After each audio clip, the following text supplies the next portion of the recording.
Bismillahirrahmanirrahim. Assalamu alaikum. Welcome to Newsroom. I'm your host Khalid. But today is Monday, the 30th of January 2023.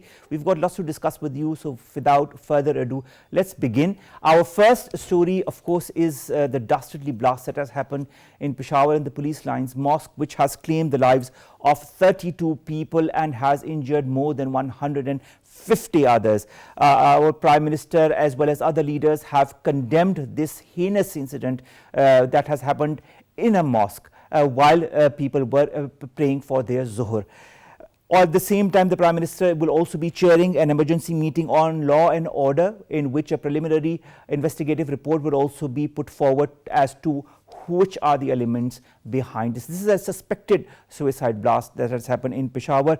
Countries like Turkey, Russia and Iran have also severely condemned this incident. We'll be discussing that in detail in our first segment. Our second story today, ladies and gentlemen, concerns UAE President His Highness Sheikh Mohammed bin Zayed Al Nahyan's visit to Pakistan. He was in Pakistan. He was supposed to come to Islamabad, but due to unforeseen circumstances because of the inclement weather, this visit was postponed. But of course, he will be visiting Islamabad very soon. The ties between the brotherly countries of the United Arab Emirates and Pakistan date back even to the father of His Highness Sheikh Mohammed bin Zayed Al Nahyan.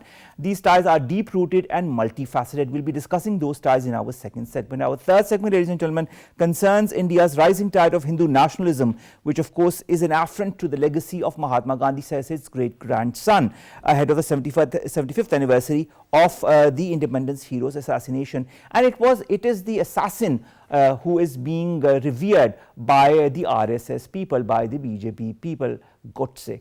This and more will be discussed in our third segment. And then finally, we'll be talking about former Director General of Intelligence Bureau, Masood Sharif Khan Khattak, who passed away in Kadak in Sunday due to a cardiac arrest. He was 72 years of age.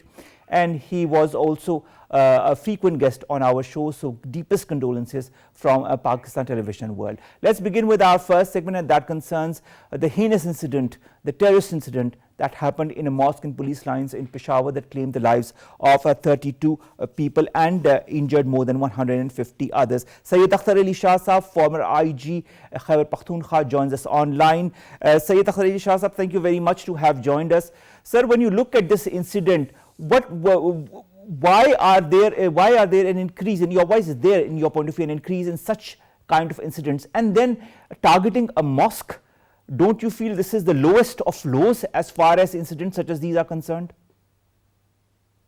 I must condemn the incident, and it is one of the bloodiest, and they even don't care about the mosque.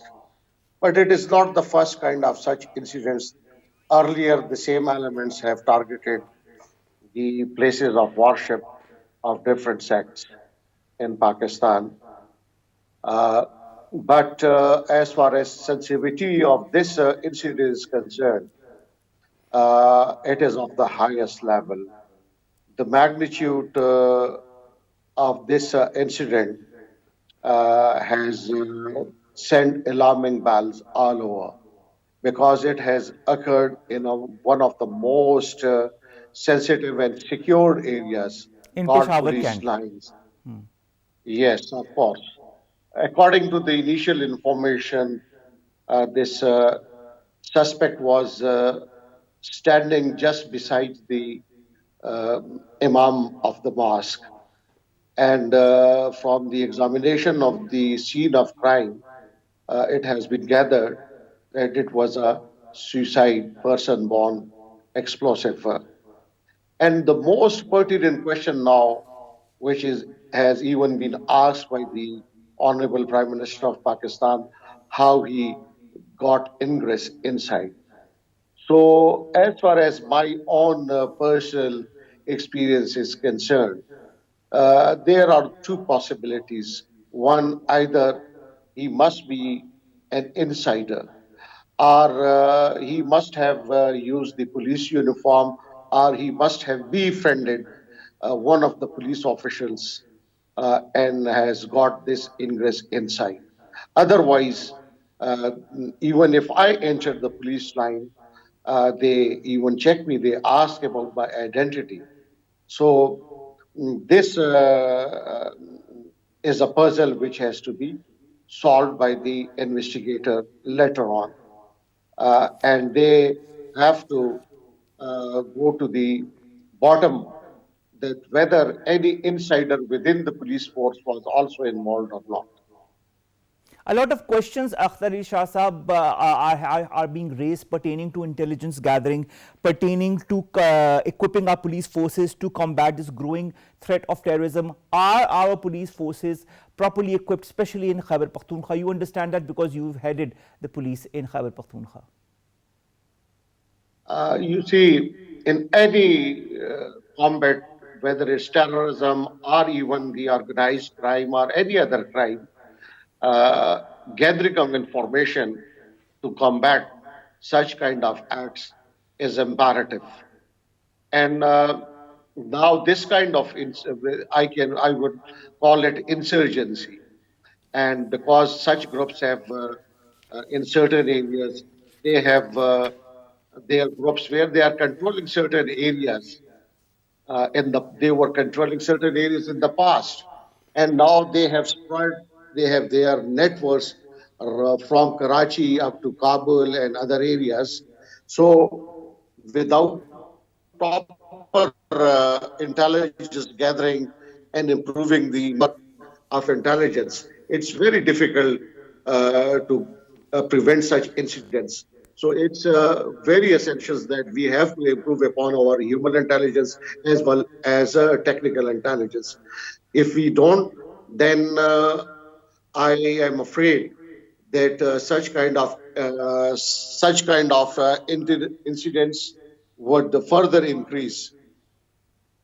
Mr. Shah, how important also is the collaboration between the federal government and the provincial governments in order to further share intelligence and intelligent information concerning such activities, such people who are behind these activities, and also to strengthen the anti-terrorist and of course counter-terrorist efforts made by the provincial governments? How important is the collaboration with the federal government in your point of view?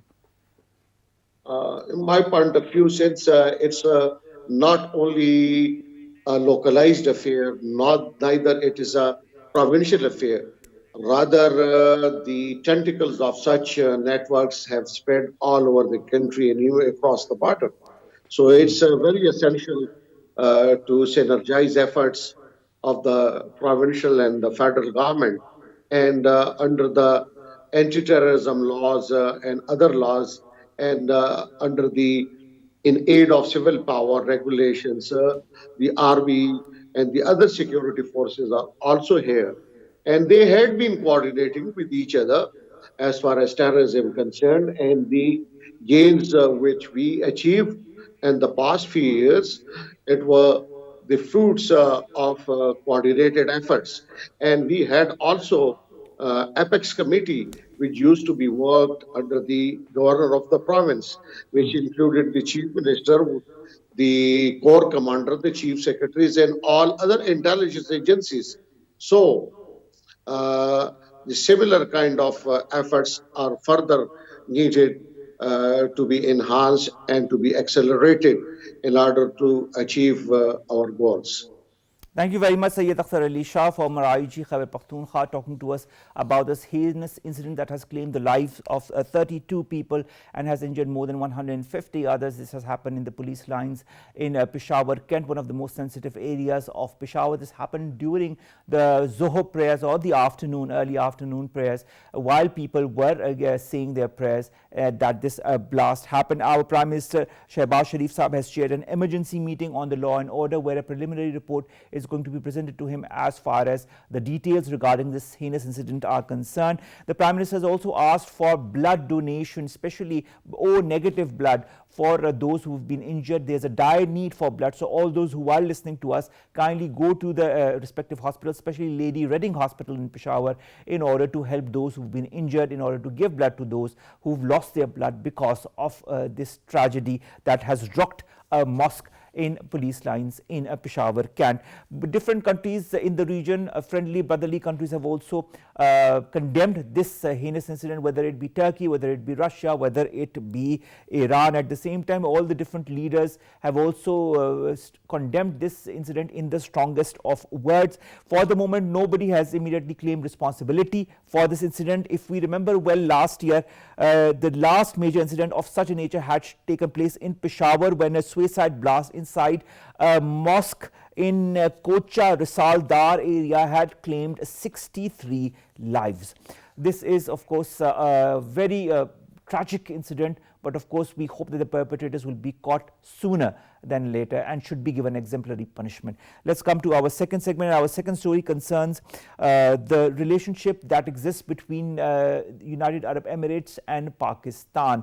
Now, we all know that His Highness Sheikh Mohammed bin Zayed Al Nahyan was to visit Islamabad on a one-day visit, but because of the inclement weather, this visit was postponed. He was here in Pakistan since a couple of days, and our Prime Minister already met him a couple of days back along with other cabinet members. The relationship will further strengthen, as has also been highlighted by the current president of the UAE. More in the following report.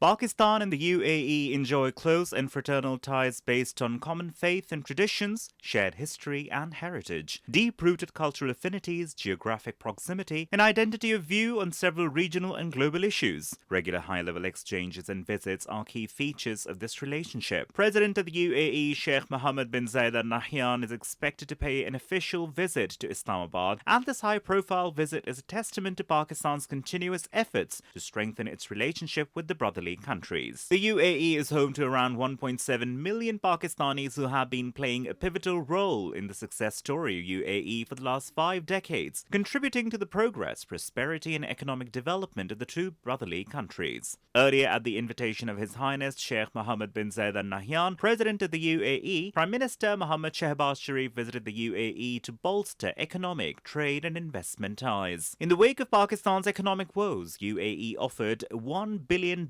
new loan and decided to roll over a $2 billion current loan. According to official statement, the two countries also decided to expand their investment cooperation and create prospects for investment integration. Pakistan and the UAE share a resolve and understanding that continuous efforts need to be made to further strengthen trade, investment, strategic and economic relations. Now, the relationship between Pakistan and the United Arab Emirates has been very strong. It is multifaceted in different domains, whether it be trade, whether it be people-to-people contact, whether it be the 1.6 million plus diaspora that is working in the United Arab Emirates and those who are concerned and of course regarded as part of the UAE and its culture. At the same time, the fact remains that there are different avenues where both the countries could work together. When it comes to the UAE helping Pakistan in times of need, whether it be during the times of floods or earthquakes, whether it be due to the recent floods that happened due to the climate change, the UAE was always there. It sent all the help possible. Recently also in the economic situation that Pakistan is confronted with, the UAE has rolled over Pakistan's $2 billion loan and has said that it will add $1 billion more. The UAE president also said some time back that there are prospects of huge investment for Pakistan. And he has always given his full support to the Pakistani leadership of Shahbaz Sharif Sahab as far as the UAE is concerned. And the fact remains that the UAE remains a very important partner for Pakistan. The UAE remains a very important friend to Pakistan, and Pakistan has always reciprocated it by terming the UAE as a very important partner in different domains. When it comes to trade between the two countries, the UAE is one of the largest investors in Pakistan among the Gulf Cooperation Council. A report by the UAE Ministry of Foreign Trade has shown that private and public sectors invested about $3.74 billion in Pakistan in the previous years. The report also indicates that multinational companies have made investments in different sectors in Pakistan, including the Emirates National Oil Company, ENOC, the International Petroleum Investment Company, IPIC, the Emirates Telecommunications Corporation, Ethelsat, Dana Gas, Al Ghurair, Emaar, DP World, Abraj Capital, Thani, D-Nata, Al Tahira Agricultural Company, Gulf Pharmaceutical Industries, Julfa, the Emirates Investment Group, the Arab Company for Packaging, and Al Nasir holdings. Pakistan also, as has been enunciated by our Minister for Economy, offers vast opportunities for foreign trade investments and joint ventures in infrastructure development, electricity generation, water desalination, agricultural-based industries, insurance, and real estate. There are a lot of prospects as far as initiating joint ventures in aluminium products, agricultural, horticulture, farming, dairy farming and livestock, financial sector, housing, prefabricated houses and affordable low-income houses. There is a bright prospect for having a close coordination and collaboration in that. Small and medium enterprises is also one sector that needs to be tapped or could be tapped between the two countries. Aviation also plays a very important role in promoting bilateral trade. Volumes more than 90 flights weekly fly from the UAE to different cities of Pakistan, which are operated by 5 national carriers: Etihad, Emirates, Fly Dubai, Al Arabia and RAK. There is a prospect of greater aviation cooperation also between Pakistan and the United Arab Emirates. As we've also enumerated, 1.6 plus million people are working in the UAE. They sent a lot of remittances to Pakistan, which are one of the highest remittances in the current in the different fiscal years that Pakistan has witnessed. The UAE Pakistan Assistance Program that was also launched way back in 2011 at a cost of $450 million for the construction of infrastructure damaged by devastating floods, and this project and an extension of such projects continues to foster the strong relationship between Pakistan and the UAE. Dr. Manzoor Ahmed, a trade arbitrator, World Trade Organization, joins us online. Dr. Saab, thank you very much to have joined us. Dr. Saab, although it's unfortunate that His Highness Sheikh Mohammed bin Zayed Al Nahyan couldn't come to Islamabad, he was in Pakistan, he did meet with our Premier and other cabinet members. How important do you feel is the cooperation or the friendship between both our brotherly countries? Thank you very much for the invitation. Well, you know, UAE and Pakistan have had close historical collaboration, you know, ever since UAE became independent about 50 years ago. So it's almost 50 years, and we've had very good relationship. Well, in all sorts of various fields like economy, like you know, recently we had a big show in that Expo 2020, I think it was. And you know, and UAE is a big partner of Pakistan in trade. I think our trade is now exceeding $10 billion. That's huge for Pakistan. And well, you know, whichever field you see, I mean, we get about 90 flights from UAE every week. And that's a big number for Pakistan, you know. Dr. Manzoor, the UAE president has shown a keen interest in investing in Pakistan. Do you feel this is an important prospect given the challenges that Pakistan is facing? Oh yes, you know, UAE knows Pakistan very well, and I think unfortunately there was a little bit of problem with that the phone thing. I mean, but still, I mean, you know, it's been going on for the last many years. So they have already many investments in Pakistan. So I think it would be good if they come. I mean, so it's. Of course, but you yourself said that the trade relation between Pakistan and the UAE, if we look at the year 2021-2022, was around 10.6 billion US dollars. Do you feel there are avenues which could be discussed? I did enumerate some of them while we were waiting for you to join us online. Do you feel more avenues exist that could be discussed between both the sides in order to further strengthen this relationship? Yes, you know, recently, I think about 6 months ago, India entered into a free trade agreement with UAE, and that kind of has abolished duties between the two, and also made many the regulatory flexibilities between both countries.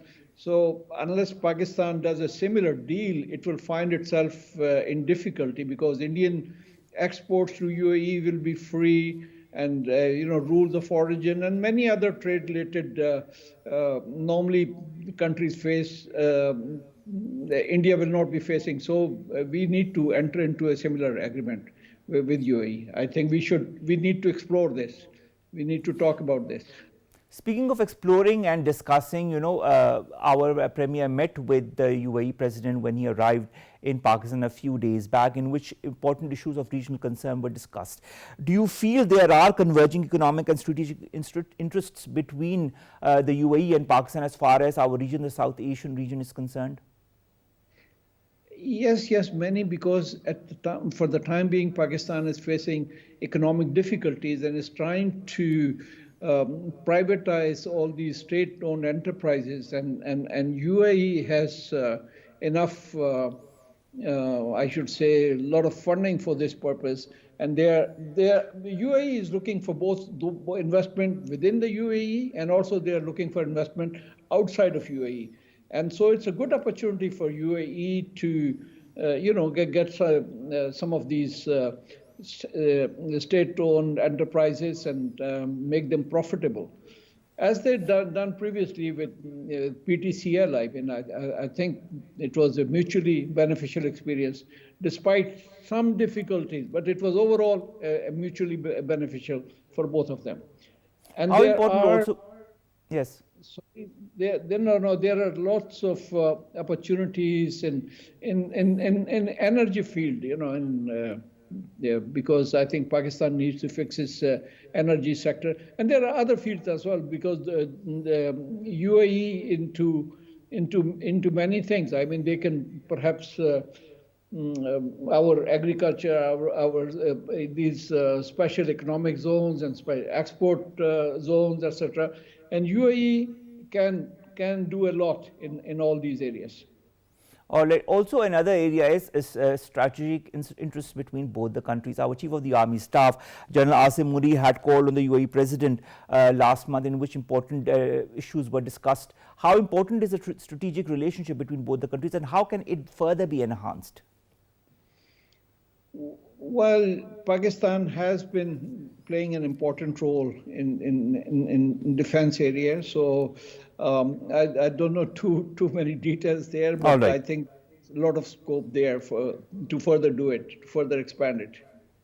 All right, we all know that the UAE has extended its rolling over of the $2 billion as far as Pakistan is concerned, and has promised another 1 billion as a loan. How important is that also to strengthen Pakistan's current economic situation? I think, like UAE has done, and perhaps a little bit more would get us through this problem. We are in some serious issues, and hopefully 2 billion and maybe another couple of billions would get us out of these whatever issues we are facing at present. Also, Dr. Saab, I'd like to understand, as per a 2021 report by the Trade Development Authority of Pakistan, Pakistan imports 56% of crude oil from the UAE. Do you feel that the UAE can further help Pakistan in achieving energy security? So, did you say Pakistan can get some more for energy security?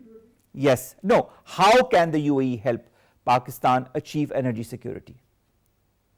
I think UAE has huge these energy companies, the Emirates, National Oil Company is already, I think it is partially working in Pakistan. UAE had this refinery at Karachi, and our refineries need updating. They need to do this refining. I mean, I should say that they didn't update them for the last. Pakistan side didn't do it, and they desperately need to update them, because one of the problems we are facing even with Russian oil is that most of our refineries are unable to refine those, and so UAE can be very helpful in our refining sector. Dr. Saab, the UAE president has recently said that he considers Pakistan his second home, and that the UAE will always stand by Pakistan. Do you feel that Pakistan could discuss further how the UAE could help Pakistan in diverse fields, looking at the current state of affairs, and how, different avenues through which Pakistan could strengthen itself economically? Are there some measures that you could propose, or do you feel could be looked into? I mean, you see, Pakistan has already, quite a few diaspora in UAE, and UAE could help us further, by giving, some more visas. And then UAE had good experience. That's why we have the highest number compared to our neighbors like Bangladesh or Sri Lanka or anybody else. We have 1.6 million, and others are much less.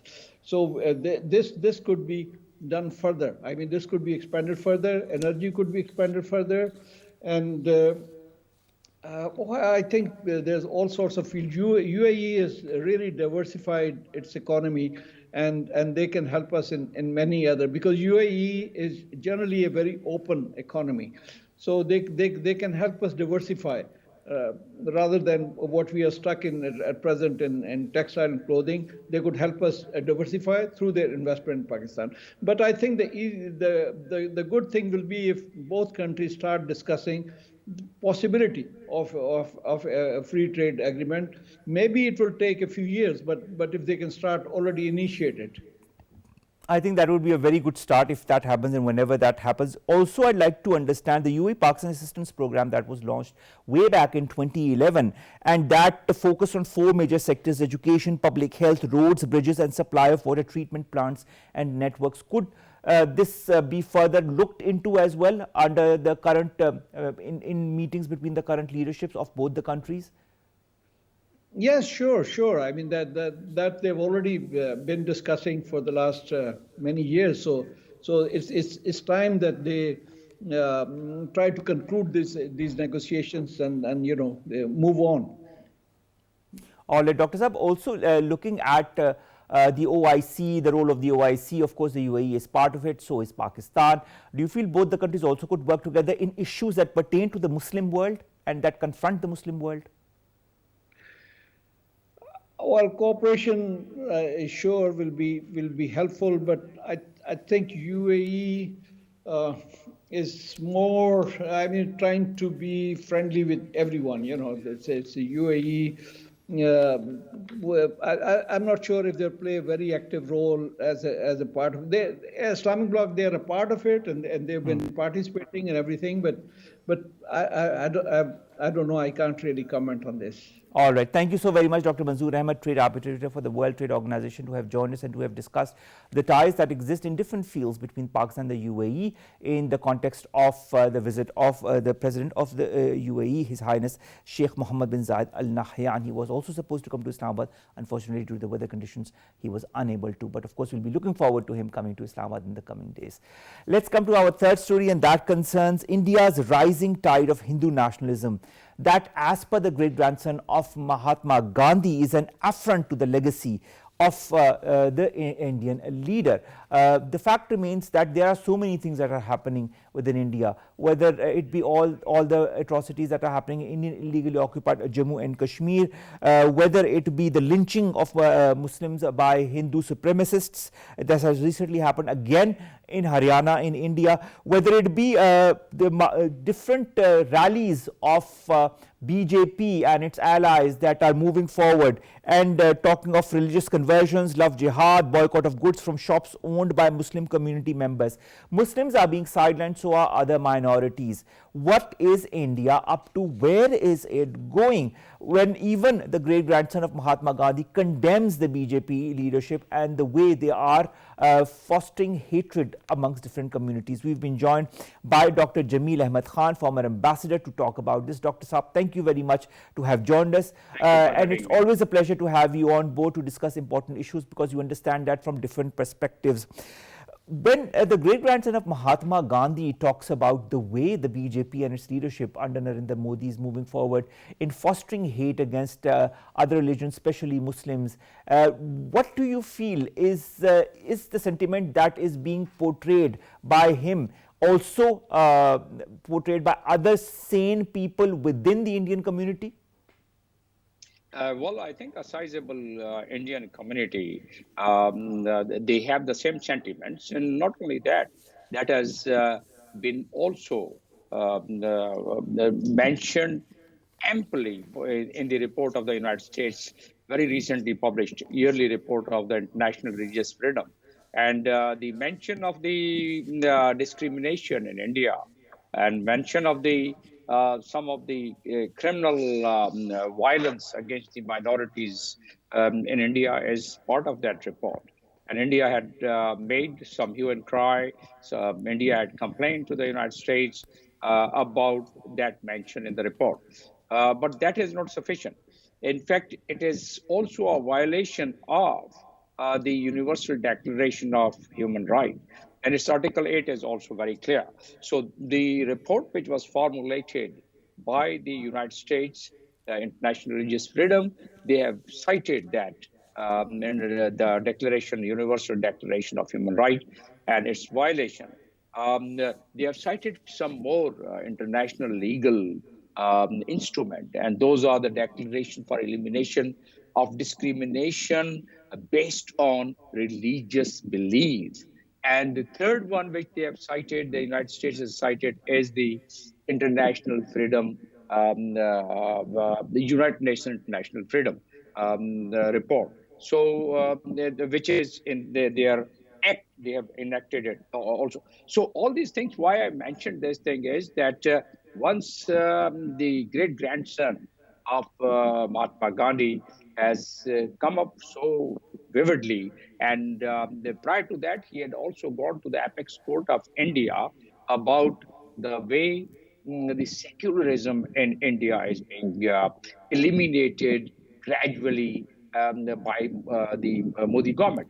Dr. One Jamil, more Dr. thing. Jamil, Nathuram Godse, isn't he the one who murdered Mahatma Gandhi? Isn't he the one who's also revered by the BJP? Well, not only killed Mahatma Gandhi, and on what ground did he kill Mahatma Gandhi? For his, and while he was attending a multi-faith meeting, at that time he was shot dead by Nathuram. So that was the mindset of RSS even at that time. But it started gaining strength once Modi won the election 2014. And in 2015, Modi government built a temple in the name of Nathuram, close to the Delhi city. And they have been honoring him as a hero always. And this has not been reflected in the international community. And that is where the Indians somehow through their various propaganda machinery were able to hide this thing, or were able to undermine such a grave change in the society of India, such a grave change from secularism to nationalism, and that to BJP, empowered and based by the RSS mindset. So what could That be is the so true, Dr. sufficient? Jamil, which brings me to the point. Don't you feel that Narendra Modi, his policies that are entrenched in the RSS philosophy have caused irreparable damage to India's socio-political fabric? And not only that, people are worried. The intellectual community, the secular mind people, and most of the Indians, they are quite worried that this very policy, although the Modi government is able to successfully polarize and successfully divide the whole society in their favor, to the extent that they have made their own voter and supporter based on hate, based on polarization, based on division. So, on one side, Modi has protected his constituencies based on this RSS mindset. And now, ever since Modi has come in power, they have been openly, RSS openly demonstrating their paramilitary training and prayers in public with weapons. So that automatically gets connected. This 63 years old, Mr. Tushar, the great grandson, he's quite determined to highlight all these points. And he himself feels, and he has also mentioned that he doesn't have much hope that he would succeed, but he would continue propelling his thoughts and ideas, and he would like to carry the flag of Mahatma Gandhi, based on which the Indian secularism, based on which the Indian entire mechanism had been formed after That is the so true, partition. Dr. Jamil. But you know, when you talk of the policies of the BJP and how they are deeply entrenched into the daily lives of the people and how they are affecting the daily lives and brainwashing people, I'd like to also refer you to the thousands of Hindutva activists that have been holding anti-Islam, anti-Muslim rallies all across Maharashtra. 30 rallies across the region, and that is the region of which Mumbai is part of. According to estimates of the Mumbai police, approximately 10,000 to 12,000 Hindutva activists have participated in this rally. There are so many different morchas that talk of love jihad, that talk of stopping business with all the Muslim traders, and so on and so forth. There's a clear and well-defined demarcation that is being put by the BJP between the Hindus and all other sects and religions. When will this end, or will it end? Well, this can only end through the multilateralism, through the multilateral effort. And this would only end once the world community, through the public diplomacy, are able to synthesize. Because why certain countries like Pakistan and some other countries who are the propellant of the human rights, who are the propellant of the religious freedom, if they are the one, if they take this flag and they carry this flag, and they are able to synthesize the world community, and they could be synthesized. It's not very difficult thing through the multilateralism and through the public diplomacy. And through the public diplomacy, if they are synthesized, then they would react in view of the international instruments, the legal instruments which I just cited. In fact, most of the countries have not been able to bring to the light to the world community that how the international legal framework or international instruments are being violated by India. That is one aspect. Second aspect is the Indians by themselves, the Indians Congress, Indians, those who believe that it would implode from within the Indian society if it is not stopped, such as Mr. Tasur, the great grandson of Mahatma Gandhi, is just a voice. He has written 2 books, indicating he's just a voice, but he's an important voice nevertheless, Dr. Jamil. And the fact remains that there are so many other important voices, whether from the press, whether it be Arundhati Roy, whether it be Rana Ayub, whether it be so many others, even human rights activists that are being denied their due rights. And speaking of denial of due rights, there seems to be an undeclared emergency prevailing in India. And this is not, I'm not saying this, this is the Congress General Secretary Jairam Ramesh, who was addressing a press conference in Islamabad district of Indian illegally occupied Jammu and Kashmir, who said this, who also said that attempt were being made to make the judiciary part of the Indian Prime Minister's office. Do you feel that the Indian judiciary has become in cahoots with the current regime of the BJP and taking decisions that are not in favor of any other religion but Hinduism? Well, in one liner, I would say that they have been influenced, and they have been, in fact, the judiciary has been covertly not only influenced but also pressurized. That's true. There are so many decisions which are the clear demonstration of what we are discussing about the judiciary. That's one aspect. You're talking about the emergency, the undeclared emergency. Why they can't do it, declare it? Because that would come against the international human rights mechanism and the human right legal instruments of the world. But what could be a better glaring example than the BBC the report, the documentary that was made on Gujarat, documentary, and then that BBC, they have imposed an undeclared emergency. They're removing all such posts, and they are stopping that report in India. So what could be a better example than this? In the recent past, just last few days and few weeks. So that is known to the world, and that is known to the Indians. And what is going to be the repercussion of it? That is very devastating, which Indians, those who understand, and most of them, they understand, they realize and they know that if that implodes, because every action has its own reaction. There's a Newton's third law of motion. And the way this Hindwata mindset and the way RSS has really unleashed the atrocities on the minorities, including Muslims, that is not going to just go unchecked totally, because if no one else comes forward, then those people who are affected, those people who are being killed, they will not be just available always to the RSS and to the Hindwata people to kill them. They would retaliate, and that is where the Indian society is quite now concerned that it can implode from within, and once it starts imploding from within, that would create a devastation, and all the dreams which India has and all the progress which India has been making economically, that may start going down the drain. And people now, speaking of implosion, Jamil Ahmed Khan Saab, Ambassador Saab, the fact remains that there have been so many attacks not only on Muslims, whether it be through lynching, and the latest being the 21-year-old in Haryana, whether it be through collective lynchings, whether it be through efforts to undermine all different sects and religions apart from the Hindus, whether it be the attacks on churches and Christians in Chhattisgarh, Karnataka on New Year celebrations, whether it be also Dalits that are being made the targets of BJP.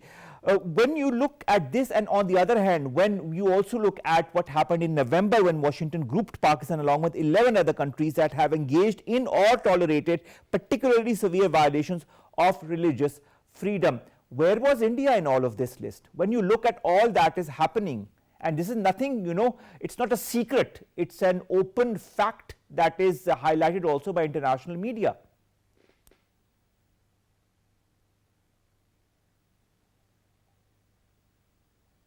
Jamil Saab, can you hear us? Now I can hear you. I think there was some distortion. I missed out last 2-3 sentences. All right, I was just trying to understand, the attacks on different minorities in India, whether it be Christians in Chhattisgarh, Karnataka, whether it be the Muslims, whether it be the Dalits. And then in November, when the US also says that Pakistan is among other countries that have violated or engaged and tolerated particularly severe violations of religious freedom, why was India not part of that list, in your point of view, sir? Last question. No, basically, India, if you peruse the literature, if you go through the literature, so many pieces you'll find that India has been mentioned. And I was mentioning that the last report of United States International Religious Freedom, India is mentioned in that report, basically. All right. And that has to be taken up by the world community with all the documents, including BBC documentary, where India is trying to just hide what atrocities were done. And that is a very clear-cut example of the Modi mindset and Hindwata nationalism and the RSS mindset. Yep. Thank you very much, Ambassador Jamil Ahmed Khan Saab, to have joined us and to have discussed India's continued hegemonic designs within India and outside as well. Whether it be whether they are revealed through the BBC documentary or other facts, the fact remains that the world understands and knows what India is up to. Let's come to our final story, and that concerns former DG Intelligence Bureau Masood Sharif Khan Khattak Saab, who has passed away in Cuttack on Sunday due to a cardiac arrest. He was 72 years of age. He was a frequent guest to our PTV World shows as well. So, of course, our deepest and most sincere condolences to him and to his family go from all of us at PTV World. He has been part of politics also to some extent, whether it be being part of People's Party or the PTI, which he left because of what he termed was their tactics, which he did not agree with. He also was a very vibrant personality, understood how Pakistani politics worked, understood how Pakistani intelligence worked as well. Again, our deepest and most profound condolences on the sad demise of former DG IB Masood Sharif Khan Khattak Saab.